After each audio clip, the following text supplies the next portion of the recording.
Habituellement, vers 3-4 cm de dilatation, les contractions deviennent plus intenses. Elles durent plus longtemps et l'intervalle qu'il y a entre deux contractions, lui, devient plus court. C'est le moment où généralement vous exprimez le désir d'être aidé par la péridurale.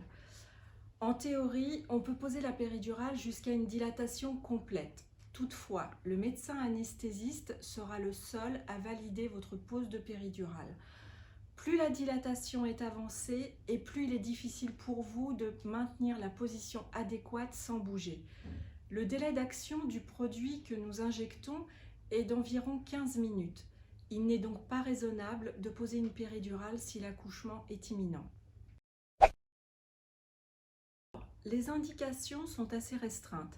Il peut y avoir une pose de péridurale recommandée par l'obstétricien en cas de grossesse gémellaire, en cas d'utérus cicatriciel ou alors de déclenchement des contractions.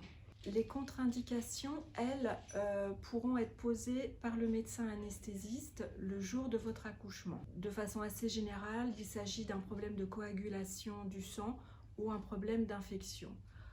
Une consultation d'anesthésie sera obligatoire au 3e trimestre de votre grossesse. Le médecin pourra à ce moment-là faire un bilan complet de votre état de santé et voir s'il est nécessaire de demander des examens complémentaires ou des consultations complémentaires avec des spécialistes. En cas de césarienne non programmée, non prévue, le cathé de péridurale peut être utilisé pour la césarienne. Nous allons à ce moment-là injecter des produits un peu plus forts, un peu plus concentrés pour endormir le bas de votre corps complètement. Alors, la péridurale, c'est une anesthésie loco-régionale qui vous est proposée afin de vous aider à atténuer la douleur des contractions.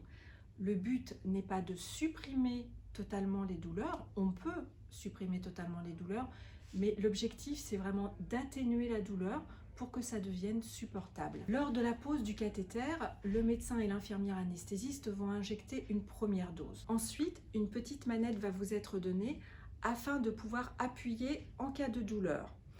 Le produit ne sera administré par la pompe qu'à votre demande. Il ne risque pas d'y avoir de surdosage car la pompe est programmée, c'est une sécurité. Il est important de justement doser le produit d'anesthésie pour garder des sensations tout en étant soulagé. L'effet de la péridurale est variable et beaucoup plus complexe quand le travail avance rapidement.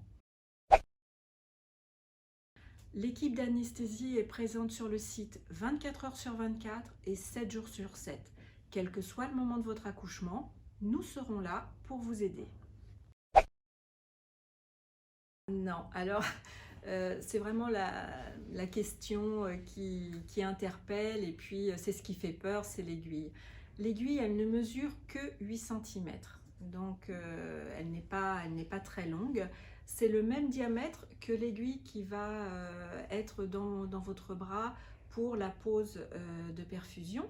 Elle n'est pas plus grosse et si elle a ce calibre, c'est parce qu'il faut pouvoir passer le petit cathéter à l'intérieur.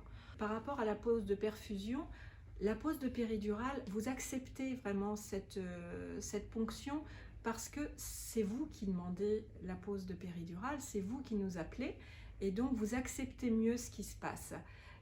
Et moi je dis toujours aux dames, voilà, pour preuve, c'est que si c'était vraiment très douloureux, très désagréable, les dames demanderaient une péridurale pour leur premier enfant et puis ensuite elles n'en voudraient plus.